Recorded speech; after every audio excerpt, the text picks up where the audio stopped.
Hello, and welcome to another Getting Down to the Pointy End episode of We Only Look Thin. I am one of your hosts, Donald Weigel. I have lost about 100 pounds. I have kept it off for, something like 6 years. Not good at the calendar math right now, and don't know why I always forget, and now I'm really digressing. And I have, come here to talk about it with my wonderful, beautiful co-host, Catherine Weigel, Tiny Habits Certified Coach, Thrive Global Certified Coach. Yeah. Official loser of 120 pounds or more, and I've kept it off for a number of years. And the pointy end to our friends in America and not maybe Australia, pointy end is the... What do we actually, now that I say the pointy end, I don't even remember what we call it in America. I don't know. I think we would say in America, I think we might just say we're getting towards the end, or we're getting towards the business end of something. The business end. Or we might say, like, we're getting down to the nitty gritty. Yeah. But the brass tacks. In Australia, they have this wonderful expression, which I genuinely think is fantastic, where they say they're getting to the pointy end of something, where it's like, it's like, this is where it really means business. Yeah. And by in Australia, we mean Australian Survivor, which is a program that we cannot stop watching. But we assume, since they say it so much on Australian Survivor, that they must say it a lot in life. And speaking of things that they say on Australian Survivor, we watched a season where we talk about food. This is a podcast, right? Yeah. There's an episode where the host was like, "All right, you're all out on the outback, and you're starving. What is the thing that you want most of all?"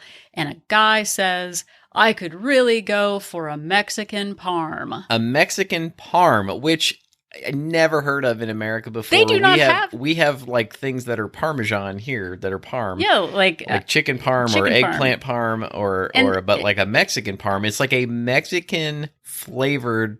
Like, it's what you would think. It's like guacamole and salsa, like melted cheese and stuff on top of something, but it's like a Mexican flavor. So we have a lot of things. Never occurred to me to do that, but now we need like a Mexican parm eggplant or something like that. That sounds amazing. Maybe you could put it in a taco. Anyway, now we're getting to the pointy end. Can you tell that we like food?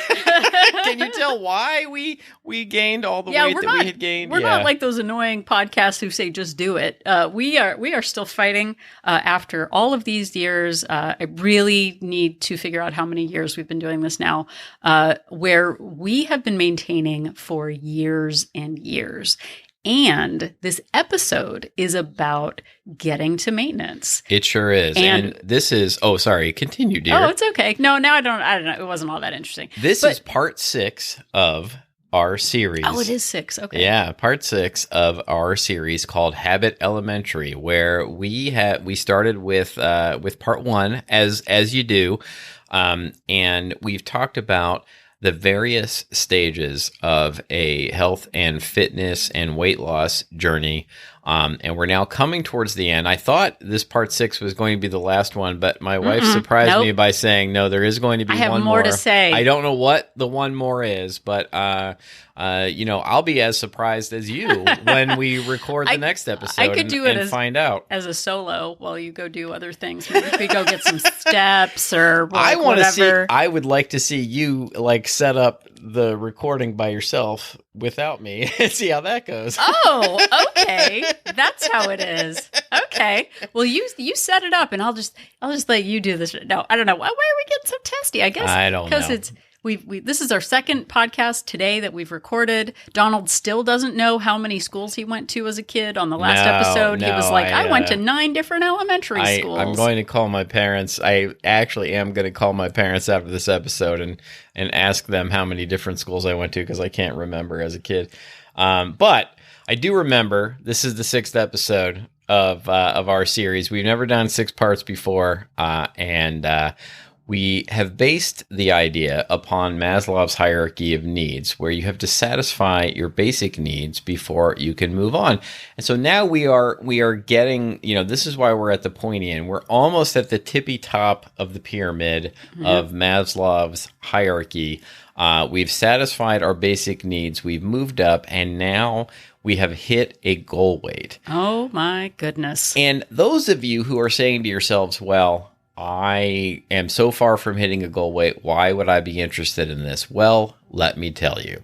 I think it's important to think about this as you are losing weight. And for one, I think it's important to visualize actually hitting your goal weight. I think, convincing yourself that you can do it because you can do it. Like if Catherine and I can, believe me, anyone can. Yeah. Convince yourself that you can do it. But also, when you start thinking about maintenance and prepare and practice for it, it becomes easier when you actually get there. Not that it's necessarily easy, but so we talked about all of the basics up through closing in on a goal weight, and now we're going to talk about what maintenance actually looks like. Yeah, and I think too, to Donald's point, is that we always hear about yo-yo dieting, the sort of the up and down. And I think it's because once the yo-yo hits the bottom, which is the good part, I guess, is you don't know how to keep it there. Yeah. You don't know how to walk the dog. Isn't that one of the things with the yo-yo? That is a thing. I can't remember which one that is. I could never get a yo-yo to sleep, ever, in my whole life. I do know how to juggle, at least to a certain extent, but I could never get a yo-yo to sleep. It was very hard. Yeah, there were lots of, I don't think that anyone actually has ever done a Rubik's Cube either. I know there used to be competitions and stuff.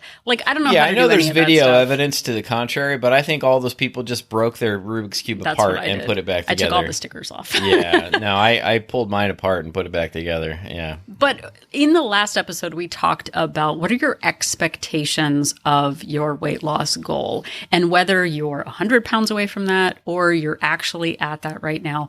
Expectations have a lot to do with our happiness and our satisfaction. And sometimes when we hit a goal, we sabotage ourselves because it's now I have what I said I wanted all this time. Now what do I do? Whether it's, hitting, I'll be happy once I graduate from high school. I'll be happy once I get my first job. I'll be happy once I make my first whatever number of dollars, my first car. But then you have it and then it's just something that you have. And maintaining actually, which I think I found it. I didn't look on I can't remember if we actually wrote this down. Did you Yeah, write it's it in the notes. It's okay. right there, number 2. Oh, thank you, Donald. I appreciate it. Donald is our fantastic note taker also. Yeah, So I typed them all out. But and this may be a little bit of a digression, but I think another thing that we do in terms of sabotage, and I don't think we put this anywhere in the notes, is we get overconfident. yeah. And I have been a victim of this before, where I hit a goal weight and then I think that I'm fixed and everything's fine and magically I can eat whatever I want again. Or another part of this is that I'll gain 5 pounds and I'll think, well, it's only 5 pounds. I can lose that easily. Another 5 pounds. Well, okay, I can lose 10 pounds easily. I lost all this weight before. And then I just allow myself to keep creeping back up and up the scale until before I know it, I've gained more than I had originally lost in the first place. Exactly. So going on to sort of the nuts and bolts and pointy end of mindset, getting used to the idea, because again, sometimes it's this what is maintenance? Suddenly there's this other, is it an iron curtain or a velvet curtain? I don't know what kind of curtain it is, but it's behind, what happens after all of this? It looks virtually the same in terms of habits, behaviors, mindset as losing weight. Some things are definitely different, but it looks very similar. It's what happens on a bicycle when I get to where I'm going? Right. Well, you get back on the bicycle and you keep doing bicycle things. Exactly. Bicycle things. I thought that maintenance would be substantially different, or I thought that I would be eating a lot more food than I was when I was losing weight, and it hasn't really turned out to be that way. Right. So, Like we said on the last episode, sometimes we think it's set it and forget it, like it's a crock pot. I think you might need to say that so that people understand what you just said. Okay, I'm sorry. Set it and forget it. I don't know what those words were. Set it and forget it. Oh, set it and forget it. Oh, now I understand. But okay. We bought a crock pot at one point, and I was all excited because I thought you just put in like just full cans and jars of spices, and it would magically make itself into a meal. And when I got a crock pot cookbook that was like, first saute your vegetables, then put it in the crock pot, I was like, I did not pay for this crock pot. That's right. Yeah, like it's like you just put the like raw stuff in a crock pot and then it cooks. It magically there's all this prep itself. Involved. It's terrible. It's terrible, but I thought that losing weight was you get there and your metabolism is fixed. But guess what? The habits get us where we're going, and then the habits keep us there. So as I enjoy doing, I looked on the dictionary internet to what maintenance actually means. And it is the process of maintaining or preserving something. It involves periodic function checks, cleaning, service, repair, or replacing of necessary devices, equipment, machinery, infrastructure, etc. So sure, that might speak more to a manufacturing process. Yeah, I think it's meant to be about equipment or about, like you said, a factory or something like that. But I think it is really highly applicable to you and the maintenance of yourself in terms of your health and weight loss and fitness goals. Right. So when we have a car, we've done episodes, I think we did like Walt Driver's Ed or something like that a while ago, of like when you maintain your car, for example, you don't suddenly like, okay, I got a car. It's amazing. Now I paid it off. I've got the deed to the car. Great. Now I never have to fill it with gas or change the oil or rotate the tires or get it washed or whatever. Like we would never think of that in terms of a car, but with maintenance for weight loss, we think magically it's just everything runs itself. But it doesn't run itself. It runs itself into the ground. If we are like, I don't hear that squeak in the car or the check engine light, like la, la, la, la, we are the same way. This is about maintaining, repairing, servicing, like doing checks, checking in with our habits, checking in with our behaviors, and replacing things that aren't serving us. It's not just, well, this is going to be my life forever. It's reassessing based on your season, based on your goals. And I think when we first lost weight, I thought it was going to be like, well, this is my weight and this is what I'm going to be. And it's just one and done. It has been a process, and my goals and habits have changed over the years based on what my priorities have been. So again, going back to that process of maintaining or preserving, this is where, and we've talked about it before, of like, so what does it mean to check in on maintenance? Like, how do I even know what that is? So this is like making a list of everything that you're doing that got you to this weight. I think it's, I used to be like, oh, I got here. Now, it's like no more teachers, no more books, no more whatever. Like, yeah, this is where you actually go like, what got me here?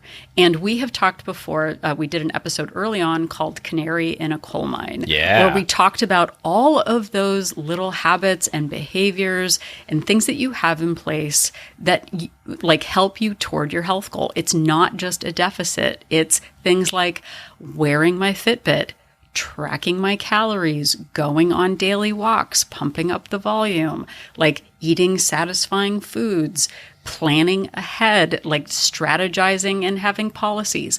All of those things are actually like make up the puzzle of your weight loss. And they matter just as much in your weight maintenance. And being able to actually refer to all of those things that we typically keep in our head, it's almost like a family recipe, right? Like my grandmother had recipes where she's like, a dash of this and a bit of that and whatever. Right. And it was like, well, but how do you make it? She's like, I don't know, just a bit and a But when you actually make a list of all of the habits that you have that make up and compose your weight loss, it is so invaluable to be able to go back to that when you're having a tough time, when you're like, wait, what did I even do? I don't remember. That was so long ago. Like being able to go back and have a refresher of like, oh yeah, I stick to filling protein breakfasts. Oh yeah, I limit my alcohol to weekends. I like prioritize having snacks and treats at night instead of in the daytime. All of those behaviors that got you to your goal weight are going to keep you there. And that's part of that maintenance part, is checking in with yourself to say like, gosh, the scale's going up a little bit. What's changed?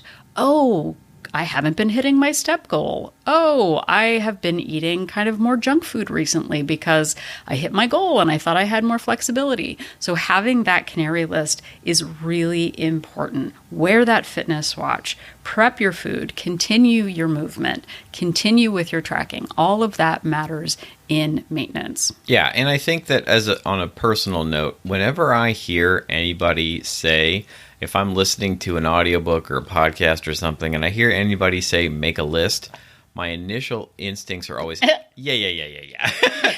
Sure, whatever with the list. But that's all in my noggin. But I think this is part of that overconfidence thing. And, thinking that you have it all in your head, thinking that you know it all, because things are going to change throughout your life. And so actually having a real, genuine list that you can look at and go back to and remind yourself of like, oh, I stopped doing that habit.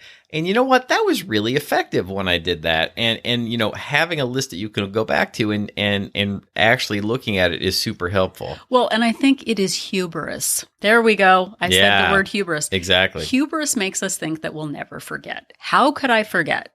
But guess what? Just like how I used to make a certain dish all the time, and I was like, I've got the recipe in my head. Oh, I know exactly how to do it. I have done that so many times. I not like come up with my own recipe for something and then not written it down, and then I don't make it for a while, and I forget completely what I've used to put in it. Or going back to the driving analogy that we made earlier, I grew up in this city. I know my way around. I know exactly where I'm going. I haven't been there in a year. Actually, like in December, I went back to my hometown. Hadn't been there in 6 years. Got totally lost. Didn't know where I was at one point. Yeah. Thought I knew where the thing was, and I didn't. And it's again that like, well, how could I ever forget? Guess what? The less attention we pay to something, the less it's our the less frequently that it's our day-to-day, we're going to forget things. So having a point of reference to get us like a GPS back on track is really important. So yeah, again, just because it seems effortless now doesn't mean that you shouldn't write down the recipe for future generations. Yeah, that's me in a nutshell, by the way. If I don't go someplace for like a week, I forget how to get there entirely. And so this leads into our next point, which is that maintenance is based on the habits and behaviors of the current season you are in. And what do we mean by that? Huge. Like, your seasons are going to change, and so will your habits, behaviors, and weight. There may be times in your life where you like everything is sort of quote unquote normal, or everything's going your way. I was going to say everything's coming up Millhouse, which is a Simpsons reference. The Summer of George. Yeah, the Summer of George from Seinfeld. Everything is going your way and you just feel unstoppable, and you're actually, your best self. You're doing, your best exercise. You're doing your best meal prep. You're eating your top-notch foods.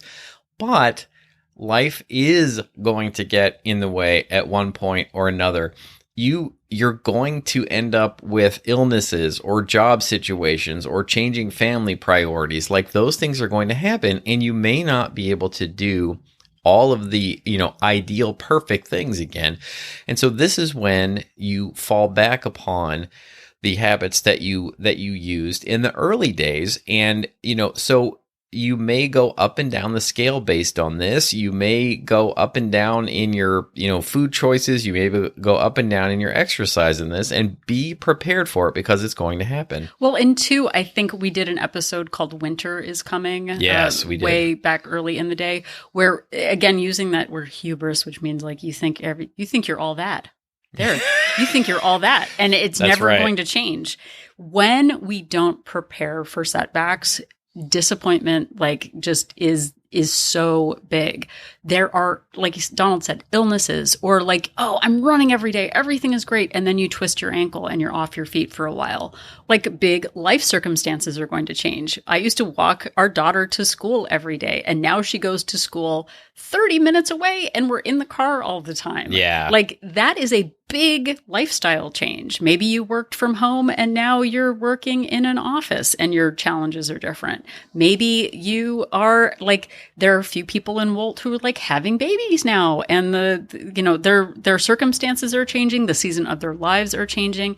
And when we're rigid and we hold on to like, well, I used to do this and now I can't, knowing that that is just going to happen. The priorities are going to change. The circumstances are going to change.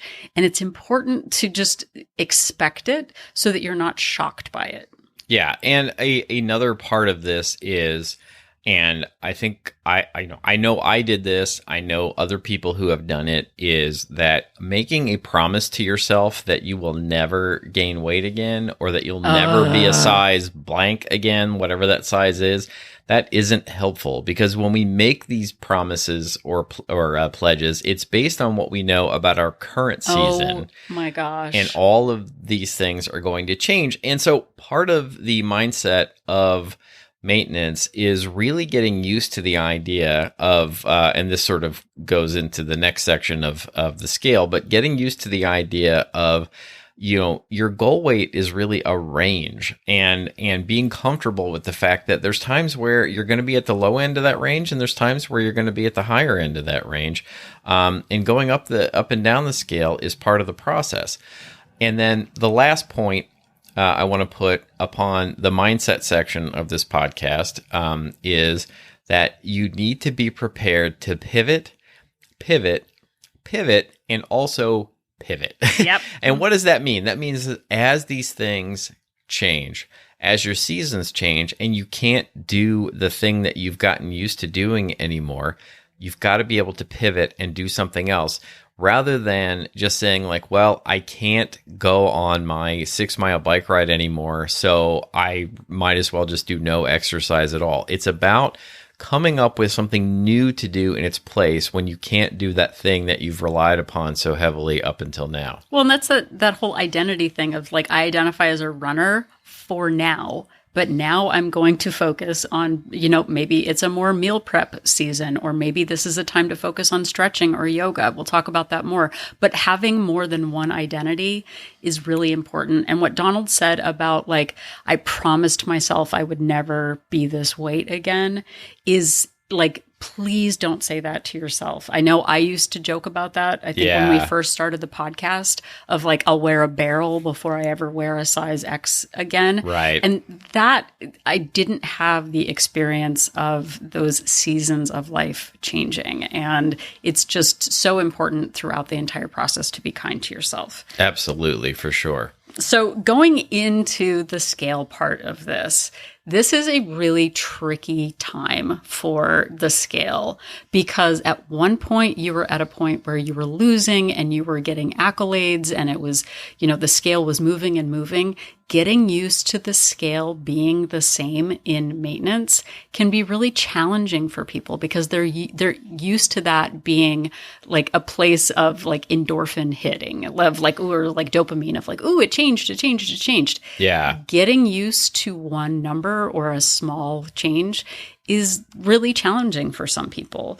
We did an episode called The Hedonic Treadmill, which basically talks about the phenomenon of something being really amazing and exciting. After a while, that becomes the new normal. Just remember, like when you first got your driver's license or you were hired for your first job, you were so excited. It was the best day of your life. You can't believe it. Yeah. But do you have that same excitement for getting into your car today? That new car smell goes away. And then it's just the car that I drive. It's just the job that I have. And that can happen with the goal weight as well. It's like, it just is like, oh, this is the number that I'm at. It feels amazing. Like, do not get me wrong. The first time you see that number, it's like, oh my God, I did it. I can't believe this.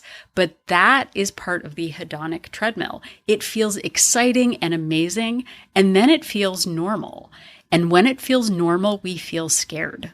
Yeah. And this also has to do with compliments too. Yeah.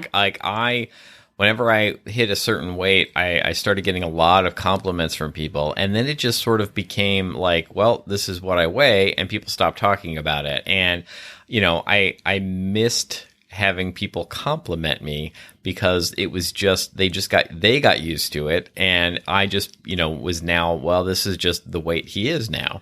Right. So getting used to the idea that something that you feel a thrill from, that's going to pass. And it's normal for it to pass. We don't, if you won a spelling bee in 3rd grade and we're elated and you still are like, man, there was nothing like that 3rd grade feeling. I wish I had it back again. You're like, dude, that was 3rd grade. Have another goal. You're fine. Or you're like Uncle Rico from Napoleon Dynamite, still living out your high school glories as you're in your, 30s and 40s. Right. So that goal number is going to need backup. We always have something else to strive for. Some other goal to have is really important in all parts of life because seasons are going to change. And if we keep just saying well, I'm going to be happy when X happens or Y happens and we get there, we're going to need another goal in front of us. But the goal is awesome. So hooray and congratulations for getting there. But remember again, and we said this in the last episode, a goal weight is not forever. It's based on the current season, age, effort, and emotional bandwidth that you have. Yeah. A goal weight is just a comma or whatever punctuation Donald has decided it's going to be. Last episode, I thought a goal weight could also be an ellipsis or a semicolon, but it's not a period. It's not like you don't hit the goal weight and then everything stops. Right. It's not happily ever after. It's not like frozen in time. Yeah, it's not happily ever after. It's not the end, or in a French film, fin. That means the end.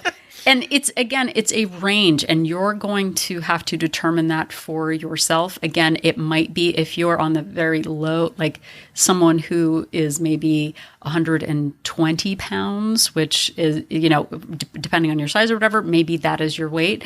But you might go up 5 pounds and your clothes might be getting tight. For me, I've got about a 10 to 15 pound range where my clothing fits. Yeah. So that's kind of where my range is. And we know people who keep multiple sizes on which hand is huge. too. Not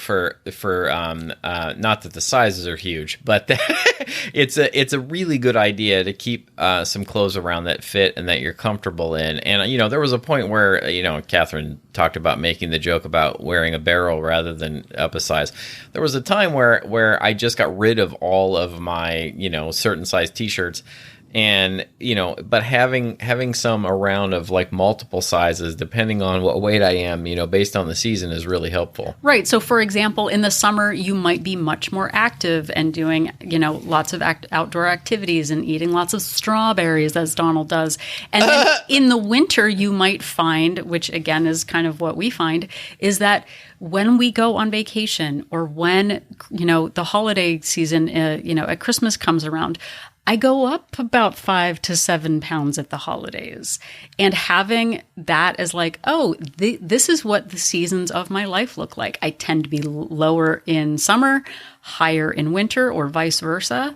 And knowing that you've got clothing that accommodates, it's like you've got sweaters for winter. Why not have clothing for that season that hits your goal? Don't be afraid of what it means to have different sizes. Now, again, in my, knowing that I had it because I wanted to gain weight up to a size, that's a different story than just seeing that different weights are going to be in different seasons. So really just think about that. Again, continue to weigh yourself regularly, continue to take measurements, and cross-reference it, because it's a lot of times too, there's some like I thought I was going to feel different, or I thought being this weight, I was going to feel super confident Right. or whatever. Being able to go back, I actually kept a pair of jeans from my largest size. I try them on annually because sometimes it's hard. Like I still don't feel like I look thin, but I don't feel it. Going back and trying on your larger size clothing can really help remind you of how far you've really come. If you haven't kept those sizes, go to the store, go to like whatever clothing store, take it off the rack, go into the changing room and try something on of that size as a really great reminder of what you used to be. That is a really good way to ground yourself in all of the progress that you've made. And this is also a time to really focus on all of your non-scale victories and pay attention to the part where, this is a beneficial part to your health.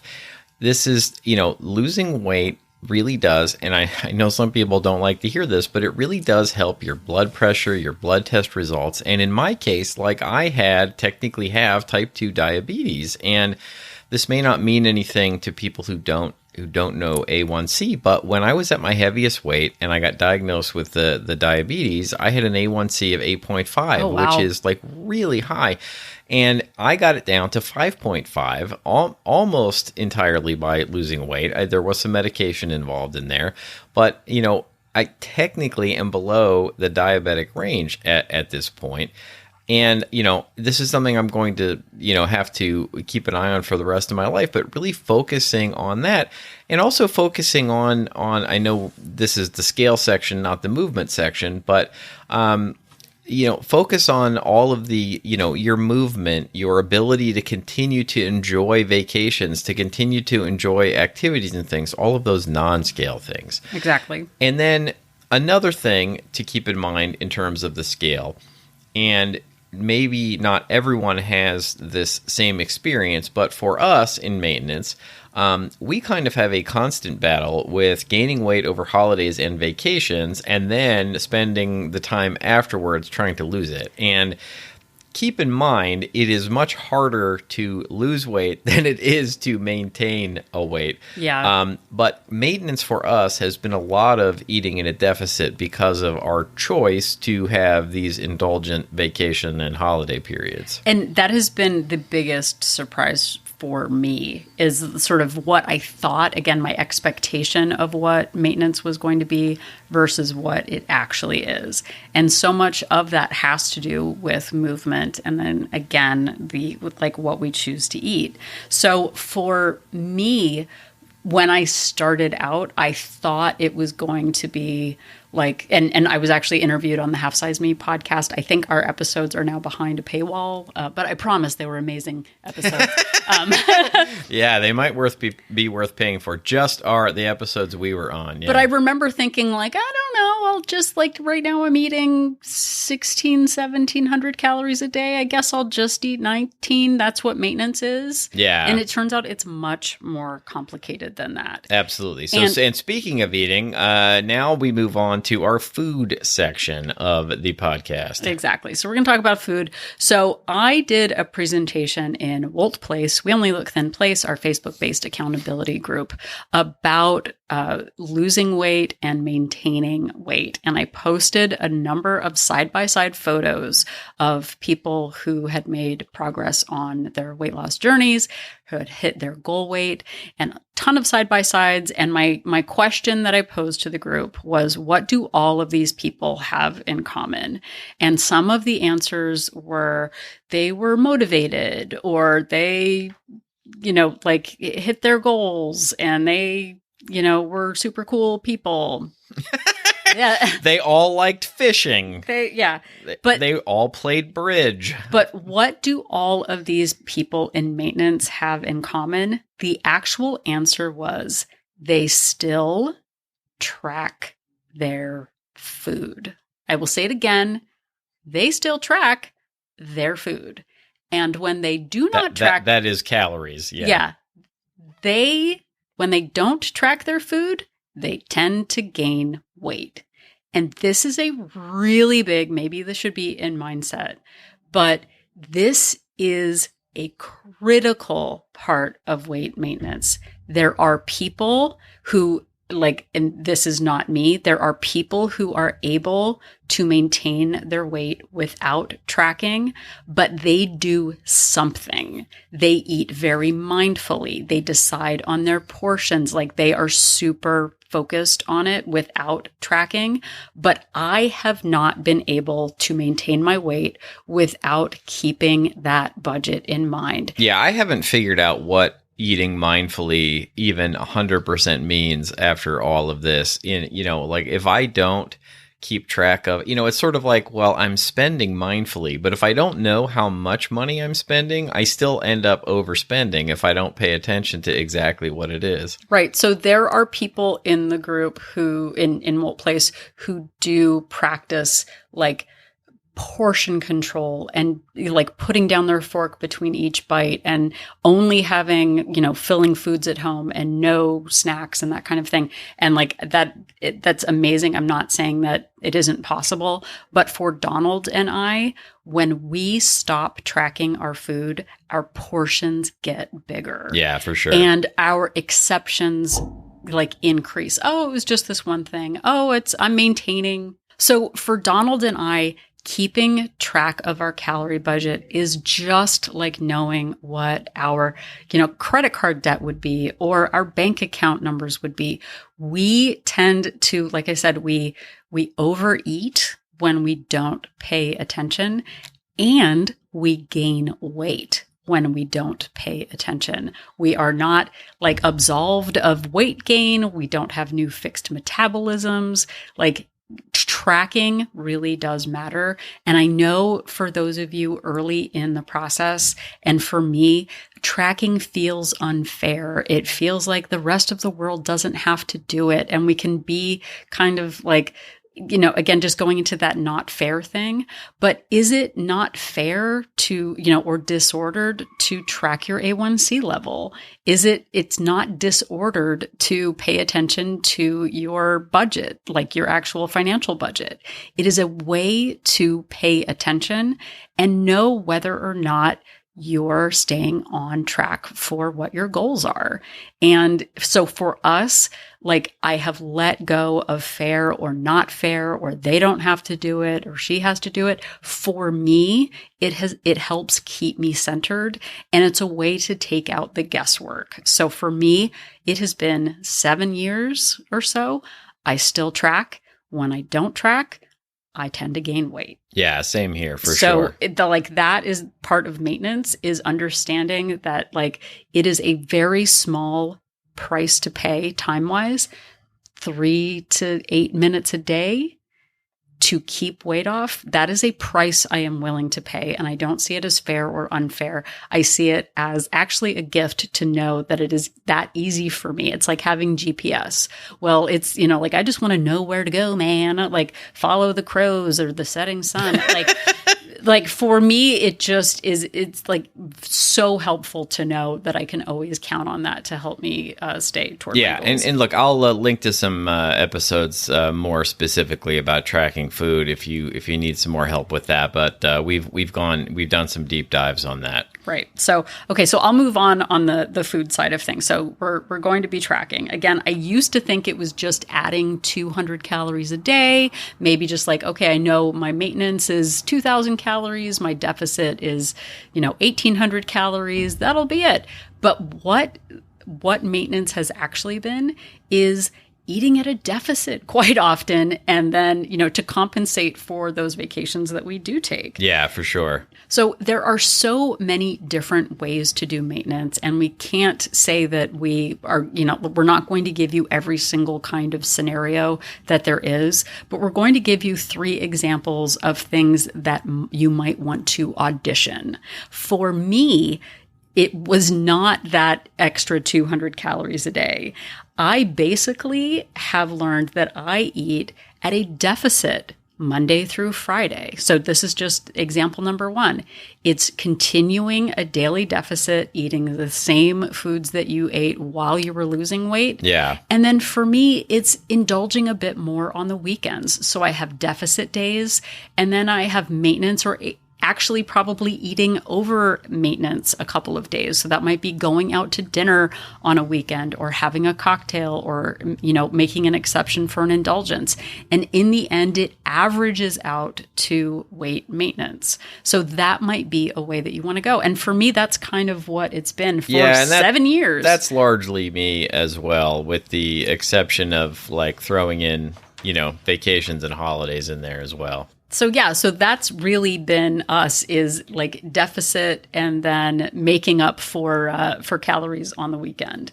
I know a lot of people, or someone in Wolt Place recently talked about getting to her maintenance calories, and someone suggested just adding in, if you're not really sure where maintenance is based on your current level, is just adding back a couple of 100 calories a day until you get to that point where like, okay, so I can kind of maintain based on... I would actually say go even slower than that, than adding a couple hundred. Like I would start with like 100 a day okay. and then see where you go. Because that, over the course of a week, that adds up. Yeah. No, and I mean, and like... if you start to gain weight, then you've added too much. Right. But it's a process of just sort of fine tuning. I know that first month that I actually was maintaining, it was like, oh my gosh, I'm not losing, I'm not gaining, what am I doing?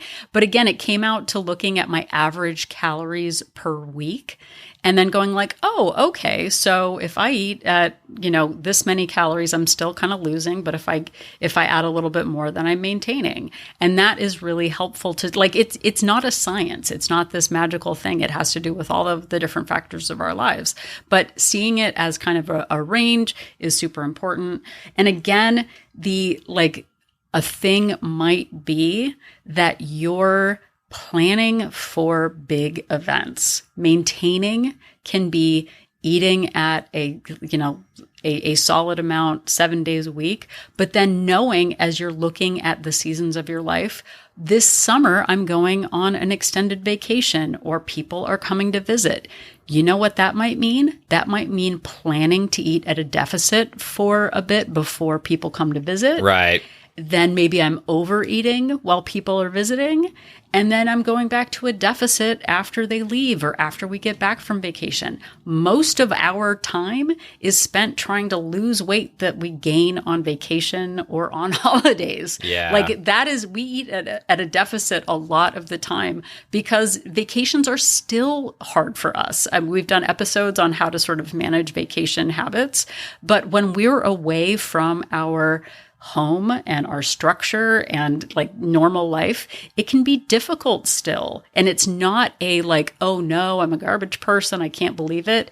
It's like, nope, I know that this is a different circumstance. When I go home, I'm going to get back to normal. So again, maintenance isn't a flat line. It's adjusting and adapting to seasons and, different temptations and setbacks. If you have an injury and you can't work out as much, maybe it means that your calorie, goals are going to be lower. So it's really like, it's not just this, turnkey solution. It's about pivoting, taking in data and adjusting as needed. And, part of this is really, and some of this is repeating from the last episode, but really taking the longer view. Maintenance is about the very long view. And that can mean keeping in mind that you need to keep, your head in the game for the rest of your life or the weight will come back. Yep. And also, even more specifically, looking at the calendar and the events and holidays and the visits and things that are coming up and really planning ahead for them. Another part of this is keeping things interesting and fresh when it comes to your food. And one thing that we suggested last time, which I really like doing, is really looking for new and interesting foods that you can add to your life. Take a look at your grocery store as if you've never been there before. Walk down aisles that you don't usually go down, or walk down parts of aisles, or really look at different products that are in an aisle that you already shop in, and try and find new and interesting things to inject into your food plan. Maybe, and look, one thing that really annoys both of us is when people ask The for R like, word. what recipes are you using? Like, okay, don't worry about there's no magical recipes that make you lose all the weight, but maybe add some recipes to your life that, you know, to make your foods interesting. And then another thing to do is also to keep looking back, like what were you doing early? What were you eating early on? Or what was a food that you loved for a while that you kind of got tired of because you're eating too much of it? Like maybe it's time to revisit your you know, the foods and the habits that you were doing early on. Well, and that's something that I've actually started doing in the last 2 weeks. And I know like 7 years into this, it's sort of like, how could I forget that that's what I did? But someone in Molt talked about focusing on protein recently and being really successful. And I went and looked back at what I was doing in year 1. That was the point at which Donald was really focusing on getting rid of the diabetes diagnosis. We weren't really drinking alcohol. We'd really cut back on sugar and carbs and we're like eating lots of protein.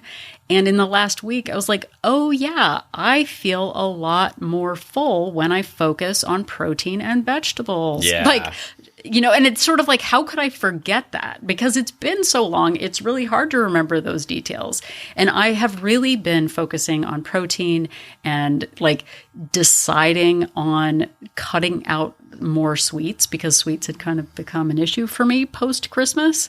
And I've started seeing results again. And it's like, oh yeah, it's really simple, but it's also hard to remember. So being able to go back and reference that, I'm feeling much better, much stronger, and much more focused because I am cutting out some of the garbage that I had let myself indulge in. And another thing that I tend to do, and I think I mentioned this last episode, is I get really into like a food and then I'll eat it like every day, or I'll eat so much of it every day that I get tired of it, and really kind of rotating things in and out so that I still maintain my interest level and so that I still find the foods I'm eating, like they fit into my goal, but I still find them enjoyable is really an important part of this.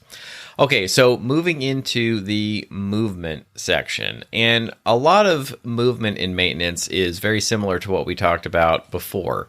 In the last episode, which is, you know, thinking about more physical challenges, personal records, muscle building, cardio building, endurance, really, you know, auditioning new and interesting physical activities that keep you interested and keep you wanting to do it. Like, you know, doing the same things over and over again can become boring. And so really trying to find new and interesting physical activity is important to make you keep wanting to do it. Yeah. And also really challenging yourself can really help too. And really trying to level up your actual physical fitness and not just your weight. So another thing to do, and this is becoming more and more on my mind as I age, is really thinking about the kinds of physical challenges that will support you as you age, support me as I age.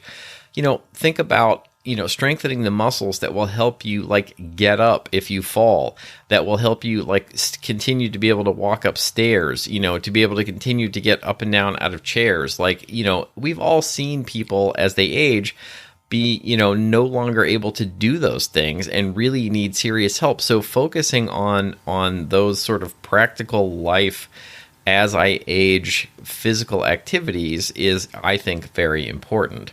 Well, and I think part of that too is that when we're young, we are like, oh, that's never going to happen to me. Like that seems so far away. But part of the thing about like not focusing on the goal weight is actually all of those things, again, those non-scale reasons that your health matters is because we want to be independent. We want to be fit. Seeing people, like if we go on walks and we see someone in their 70s or 80s on a long walk, like every single day, I'm like, that's what I want to be. I want to be like, I want to be at my best. I want to be independent. I want to be strong. I want to be like exploring the world and not stuck in like, you know, living a not great life on the sidelines because everyone else is doing things. When you go like, why does this weight even matter? Why, like, gosh, nobody's even complimenting me.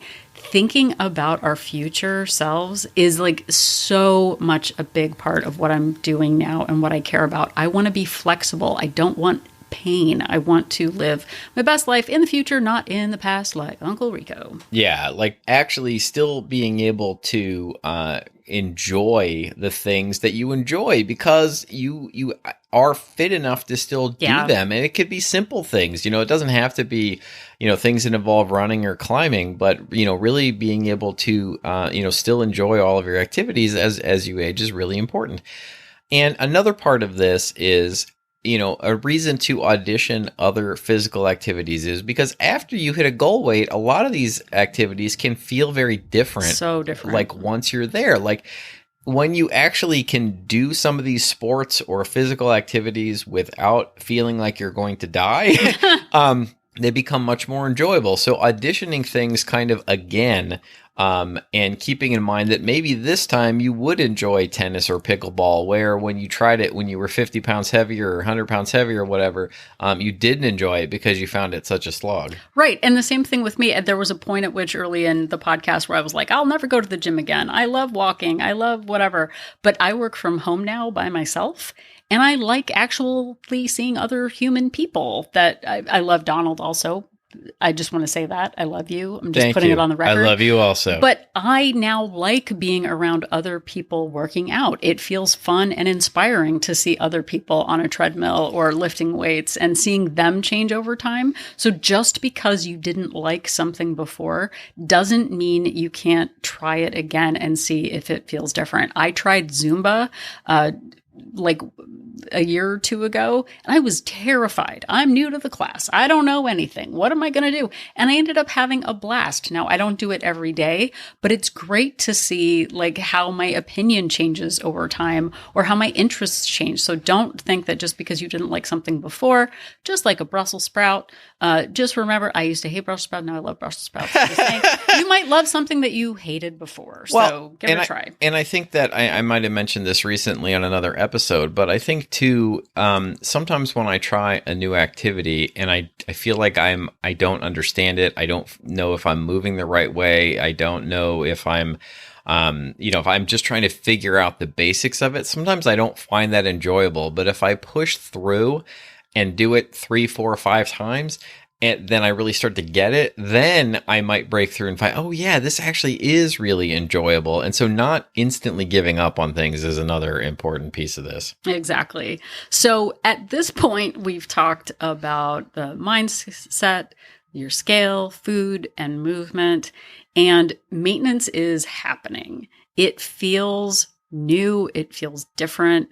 And it feels super exciting, but also a little bit scary. But remembering that the habits that got us here are the habits that are going to keep us here is really critical. It is not, none of this is a punishment. None of this is like grueling and, full of dread. It's all investing in the lives that we say, like, I would dream of being the weight that I am right now, 100 pounds ago. Like as we age, our goals can change, but focusing on the habits that make us feel our best is so critical in living our best lives. And as part of maintenance, in these last number of years that Donald and I have been in here, families change, jobs changes, seasons change, unexpected things happen. And knowing that from my absolute lowest weight, this was before I started Wolt, I'm up a solid 25 pounds from my absolute lowest weight, which was actually below what my goal weight was. I used to think it was a single weight and I'm not going to be an inspiration if I'm up a pound or down a size or up a size. My priorities have changed in the last number of years. I am still, even though I am maintaining, I am still working on losing. I don't know if I knew that could be something that happened at the same time, both maintaining and still wanting to lose. Yeah. I still have goals. I still want to be stronger. I still want, better endurance and better lung capacity. But I know that as part of weight maintenance, weight loss is still a part of that. It's okay to shift your priorities. It's okay to adapt to the season that you're in. It's okay to have big setbacks, and know, like, please, please know that even if you've been maintaining and you've regained, which is it's going to happen to a lot of us. Yeah. We can always go back to those early episodes of Wolt or this series of Habit Elementary and go back to the fundamentals, go back to filling foods, go back to adding vegetables when you're feeling overwhelmed. It's okay to not track, but to just focus on some core habits. This is not a one-way experience.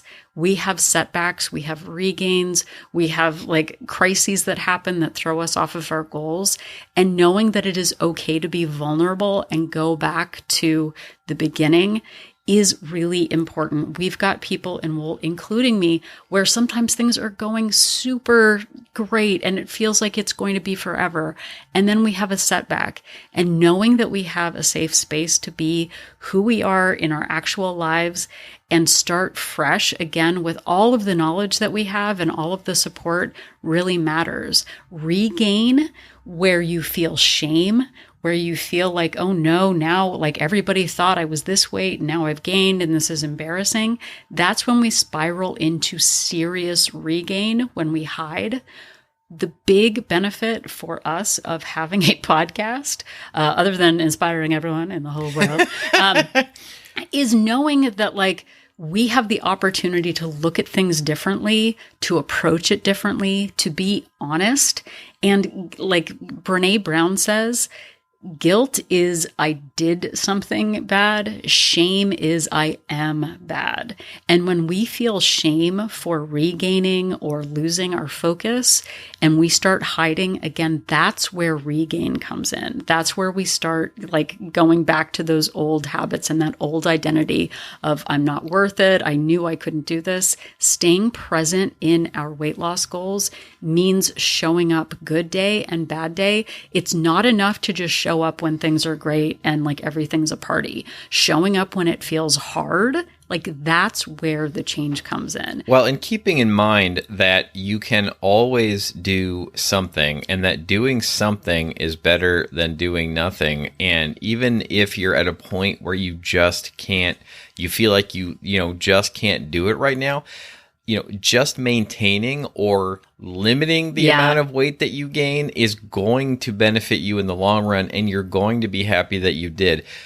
Just because you've hit your maintenance doesn't mean that, I know we're repeating ourselves, doesn't mean that you're always going to do the perfect thing. But so when life comes along and things change, keeping your head in the game, keeping a little bit going is better than giving up and doing nothing at all. Right. So I'm going to finish up with an analogy that I made a long while ago about regain. And it has to do with having a big, giant party. Now, for us introverts, that might sound scary, but let's just It's the pretend. scariest part of this whole thing, going to a party. Yeah. Let's just pretend that you have a party and you invite 100 guests. So let's pretend that the guests are pounds. Let's just pretend. Let's pretend you've lost 100 pounds and you're feeling amazing and everything is great and all of your dreams have come true. What if 3 people leave the party? What if you lose that 100-pound, badge of weight loss and suddenly you're only at 97? It can feel devastating. Oh my gosh, this is the slippery slope back to gaining all of my weight back. Just imagine that you have a party with 100 people, everything's going great, and then 3 people leave the party. Do you turn off the lights, like raise a bullhorn and tell everyone else to get out of your darn party because now it's ruined because 3 people left? A lot of times when there is a little bit of regain, we become super defeated. We think it's all over and why bother because now I don't have that, 100-pound loss or whatever that big goal is. Don't throw everyone else out of the party. Even if your goal number changes a little bit, the success and the celebration of every single pound, every single non-scale victory, every single pound matters when you're losing weight. And after you've hit your goal, you can still celebrate what you have and not focus on those few things that might have fallen out of your grasp. It is important to be adaptable, to have a growth mindset, to know that your seasons are going to change. But there is no way that I am going to go back to the me of age 41, where I felt desperate and alone and like I just was a puppet. I wanted someone else to pull all my strings. Having support around me, having a place to share the ups and downs and the struggles, and to not hide when I'm feeling low has made all the difference in keeping the weight off. If you are at this point in your journey, we are celebrating you no matter how many people are at your party, whether it's an intimate event or a big giant blowout. We are here for you.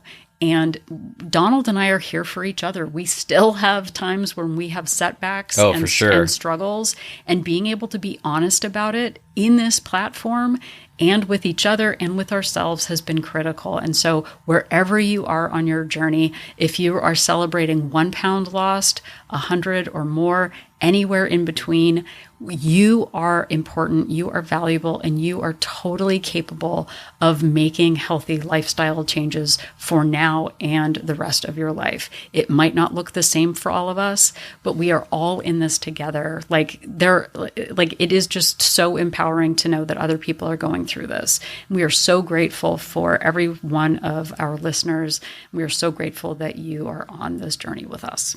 Yes, we are. We are incredibly grateful that you spent your time listening to us today. We really appreciate it. To the party that is We Only Look Thin. If you enjoyed this party, there's plenty more partying where this came from. All of our episodes, the most recent 300, are available on all of the major podcast platforms.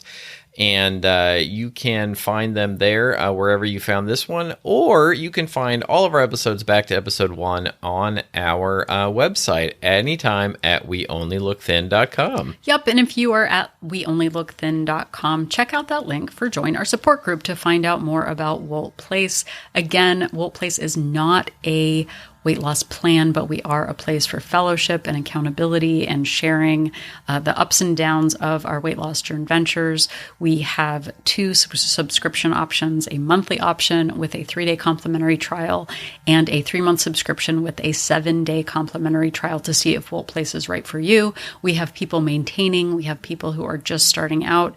And if you don't think that you need support, I didn't think I needed support either. When I was losing weight, I was like, I got this down.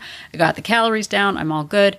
I didn't realize how much support really meant, like honest, real connection. For sure. Has mattered in my journey. I need Wolt as much as I think other people do too. We do weekly Zoom meetings, we do accountability check-ins, and just real frank and honest conversations about our weight loss successes and setbacks. So please check us out if you are curious about being part of a supportive community. Yes, please check it out. And you can also check us out on social media. We are on Facebook and Instagram at We Only Look Thin.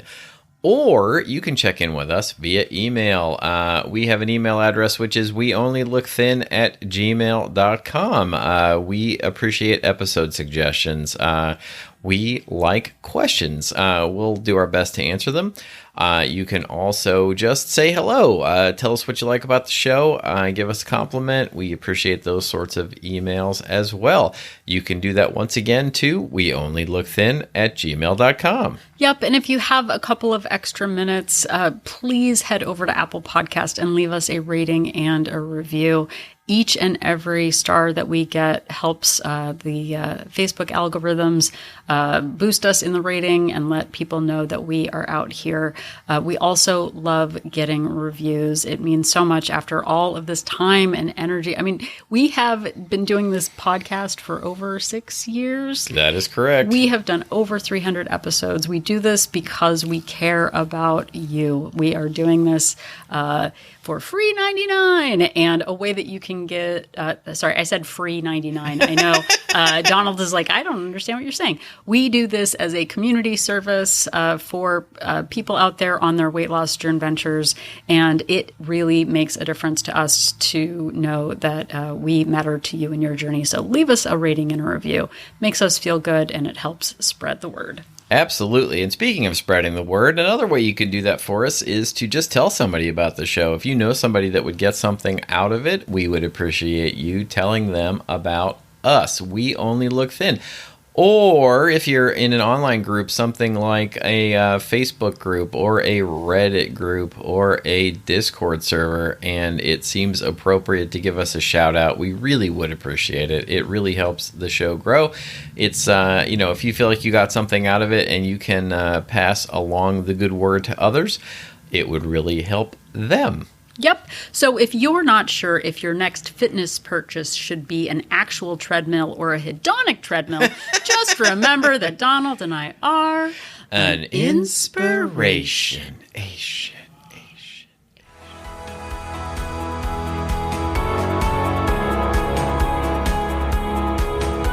The information that you hear on this podcast is for informational purposes only. The hosts are not medical professionals.